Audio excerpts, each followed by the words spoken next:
আসসালামু আলাইকুম সবাইকে। গ্রুপটা কেমন জানি হয়ে গেছে তাই না, শুধু পড়ার পড়া। চলো আজ আমি তোমাদের একটা গল্প বলে শোনাই। তো গল্পটা অবশ্যই মনোযোগ দিয়ে শুনতে হবে। এটা অনেক আগের কথা, আমি যখন ছোট ছিলাম তো আমরা তখন গ্রামে থাকতাম। আমার একটা বড় ভাই ছিল। হ্যাঁ, তো ওই যে থাকে না কিছু মানুষ যে সব দলকে নেতৃত্ব দেয়, আমাদের দলটাকে নেতৃত্ব দিত সেই ভাইটা আমার। তো কোনো কিছু যদি হয়, আমরা কোনো কিছু চুরি করলাম গাছ থেকে, তো কোনো সমস্যা হলে সে যে সব কিছু সামলিয়ে নিত। আবার যদি কোনো মারামারি লাগতো সে সবার আগে থাকতো। আর সে অনেক ভালো স্টুডেন্ট ছিল জন্যে তার ফ্যামিলি থেকেও কখনো তাকে কিছু বলতো না কোনো সমস্যা হলেও, যেহেতু বছর শেষে সে সবসময় ফার্স্ট হয়, তো তাই জন্যে সে কখনো বকা টকা শুনেনি। তো এইভাবেই চলতে থাকে। সে ভাইটা অনেক ট্যালেন্টেড ছিল। সে আবার এরকম ছিল যে অন্যায় বা অত্যাচার দেখলে সে ঠিক থাকতে পারতো না, মানে অনেক নীতিবান একজন মানুষ ছিল।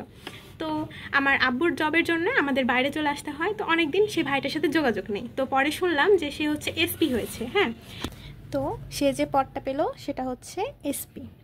সে তো আগে থেকেই অনেক নীতিমান মানুষ ছিল। তারপরে যে এলাকাতে গেল সে তার নীতির জন্য সেখানকার সব দুর্নীতি বা অন্যায় অত্যাচার সব কিছু মোটামুটি ঠিক করে দিল। তো এই জন্য তার কিছুদিনের মধ্যে প্রমোশন হয়ে যায় এবং সে সিনিয়র সুপারিনটেন্ডেন্ট অফ পুলিশ পদে নিয়োজিত হয়, অর্থাৎ এসএসপি পদে।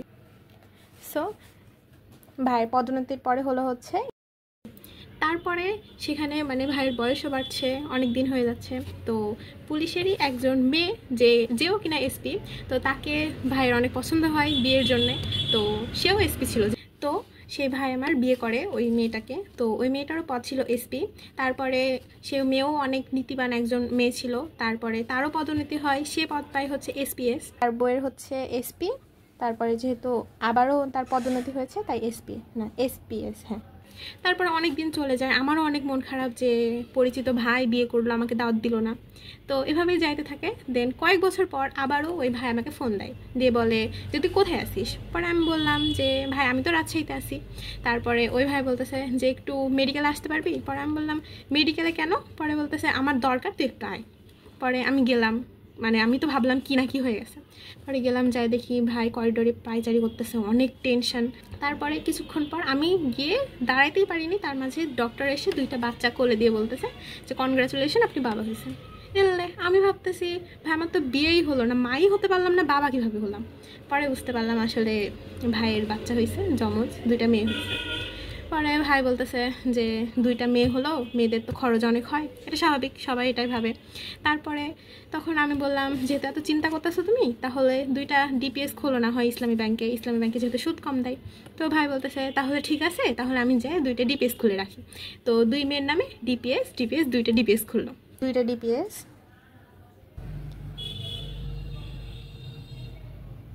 তারপরেও কিছু বছর চলে যায়, অনেক দিন চলে যাচ্ছে, ভাইয়েরও খোঁজখবর নেয়, আমিও আমার মতো বিজি। কয়েক বছর পর আবারও ভাইয়ের কল আসলো, ফোন দিয়ে বলে যে তুই কোথায়।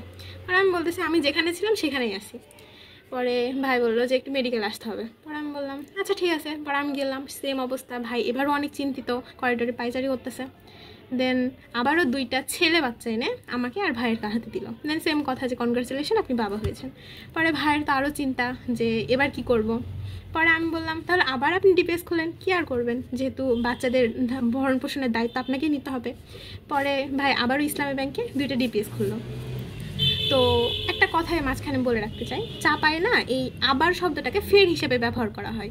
মানে আমরা যেরকম কোনো কিছু হলে বলি আবার হয়েছে বা আবার হবে, তো ওরা কি বলে ফের হয়েছে বা ফের মানে হবে, এই টাইপের ভাষা আর কি ইউজ করে, মানে আবারটাকে ফের হিসেবে ইউজ করে। তো ফের ডিপিএস খোলা হলো, তো ফের ডিপিএস বা এফডিপিএস। তো এফডিপিএস আর এফডিপিএস। তো এখন এরপরে আমি বলে আসলাম যে ভাই আর ফোন টোন দিয়ে না, আমি আর আসতে পারবো না এখানে।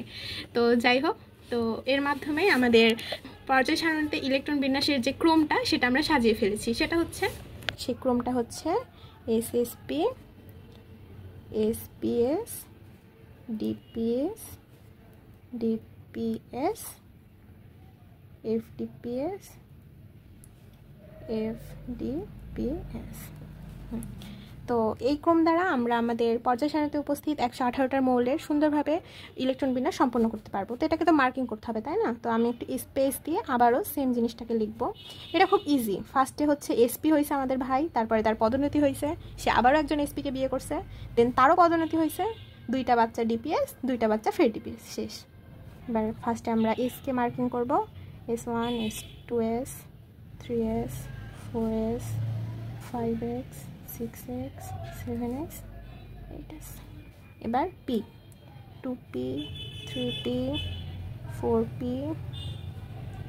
5p 6p 7p। এবার কি থাকলো d। আমরা আসলে এক এক করে কমিয়ে কমিয়ে দিব। প্রথমে যেহেতু এস তাই 1 2 3 করে, তারপরে 2 3 করে, তারপরে 3 4 করে, তো D 3d 4d 5d 6d। তারপরে কি থাকলো আর একটা এফ, তো 3 4f 5f। তো এর মাধ্যমে আমাদের পর্যায় সারণীতে উপস্থিত প্রতিটা 118টা মৌলের ইলেকট্রন বিন্যাসের ক্রমটা সাজানো হয়ে গেছে। এখানে উল্লেখ্য যে এই 3D পর্যন্ত ইলেকট্রন বিন্যাস করলে আমরা 30 পর্যন্ত যাদের পারমাণবিক সংখ্যা তাদের ইলেকট্রন বিন্যাস করতে পারবো, অর্থাৎ জিঙ্কের আমরা এটুকু দ্বারা সম্পূর্ণ করতে পারবো। এখানে 4D দ্বারা আমরা 48টার সম্পূর্ণ করতে পারবো, এখানে 4F দ্বারা 70টা, আর 5D দ্বারা 80টা। তো এই জিনিসটা অনেক সময় আমাদের এমসিকিউতে খুব তাড়াতাড়ি সলভ করার সময় কাজে লাগে, তো এই জন্য।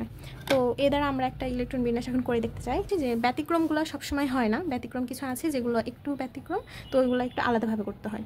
তো আমি এখানে মানে ম্যাক্সিমাম তো সব ব্যতিক্রম না, কিছু ব্যতিক্রম আছে, বাকি সবগুলো আমরা এটা দ্বারা সম্পূর্ণ করতে পারবো। তো যেহেতু আয়রনের 26, তো আমরা সে একইভাবে S SP S SPS D আমার মনে হয় এতটুকুর মধ্যে সম্পূর্ণ হয়ে যাবে। তো আমরা মার্কিংটা করে ফেলবো 1 2 3 4 2 3 আর এটা 3। 2টা ইলেকট্রন এসে এসে 6টা পিতে, আবার 2টা, আবার 6টা, 2টা, আর ডিতে 6টা। তো এখানে 6 6 6 12 13 14 15 16 17 18 19 20 আর 6 26টা। এটা আয়রনেরটা সম্পূর্ণ হলো। একইভাবে যদি আমি জেরনেরটা করতে চাই তাহলে এটার পারমাণবিক সংখ্যা 54। তো একইভাবে S S P S P S, এটা করতে করতে অভ্যাস হয়ে যাবে যে কতটা ইলেকট্রন লাগবে, কতটা ঘর নিতে হবে, বা এইভাবে আমরা সম্পূর্ণটা লিখলেও তো সমস্যা নেই, কারণ আমরা পরে তো কাটিয়ে দিতে পারবো। তো SSP SPS DPS DP.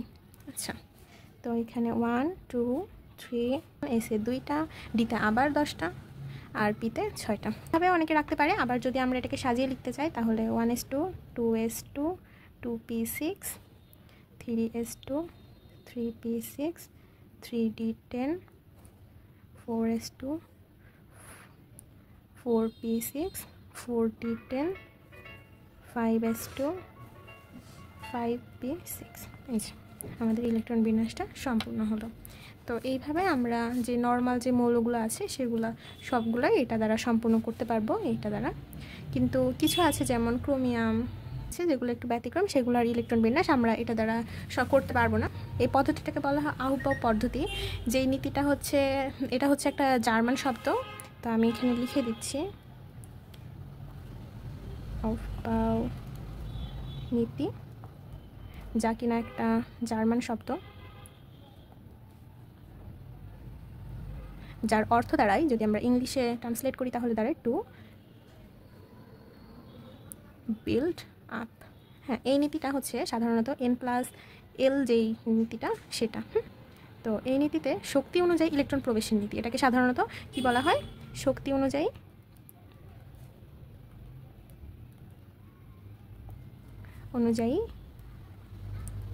Electron প্রবেশের নীতি। অর্থাৎ এখানে আমরা যদি 4s কে কাউন্ট করি বা আর 3dর মধ্যে আমরা তুলনা করে দেখি তাহলে এখানে n এর মান হয় আমার 4, l এর মান হয় 0, তাহলে n + l = 4। এখানে হয় n = 3, l = 2, তাহলে n + l = 5। এই জন্য সাধারণত 4s আগে ইলেকট্রন যায়, 3dতে পরে যায়, মানে যার এটার মান কম হবে সেটাতে আগে ইলেকট্রন যাবে, আর যার এটার মান বেশি হবে সেটাতে পরে ইলেকট্রন যাবে। এটাই মূলত নীতিটার মানে মূল বৈশিষ্ট্য, যে এই সূত্রটার যেই মানটা কম সেটাতে আগে ইলেকট্রন যায়, যার মান বেশি সেটাতে পরে ইলেকট্রন যাবে। তো তো আমি আশা করতে পারি এই ফর্মুলাটা হয়তো বা আর কখনোই কেউ ভুলবে না। এই ইলেকট্রন বিন্যাসটা সবার জন্য অনেক গুরুত্বপূর্ণ, সেটা SSC or HSC or admission যাদের কথাই বলি না কেন, আমাদের ইলেকট্রন বিন্যাসটা অবশ্যই লাগবে রসায়নের ক্ষেত্রে। আরেকটা কথা আমি বলে রাখতে চাই, এটা আমার একজন শিক্ষকের কাছ থেকে আমার শেখা। আমি তার শেখানো থেকে কিছু বাদ দিয়েছি, কিছু যোগ করেছি, করে আমার এই কন্টেন্টটা তৈরি করা। আশা করি সবার এই কন্টেন্টটা অনেক ভালো লাগবে। একটা কথা বলে রাখতে চাই, এভাবে এভাবে ইলেকট্রন বিন্যাস করলে আরেকটা জিনিস ইজি হবে। অনেক সময় ক্রম আসে আমাদের, যে কোনটাতে আগে যায় 1s অর 2s, এরকম যে ক্রমগুলো আমাদের এমসিকিউতে আসে সেগুলো দাগাতে আমাদের আরও বেশি সহজ হয়ে যাবে এই জিনিসটা খুব সুন্দরভাবে মনে রাখতে। শুধুমাত্র কি ফার্স্টে এসএসপি, তারপর এসপিএস, ডিপিএস, এফডিপিএস, শুধু এইটুকু মনে রাখলে আমার মনে হয় 118টা মোলের ইলেকট্রন বিন্যাস করতে গেলে কোনো ধরনের সমস্যা হওয়ার কথা না। শুধুমাত্র কিছু ব্যতিক্রম ব্যতীত সবগুলো আমরা খুব সুন্দরভাবে সম্পূর্ণ করতে পারবো। তো আজকের কন্টেন্ট এইটুকুই। সবাইকে অনেক শুভকামনা, অনেক ভালো থাকো সবাই। আল্লাহ হাফেজ।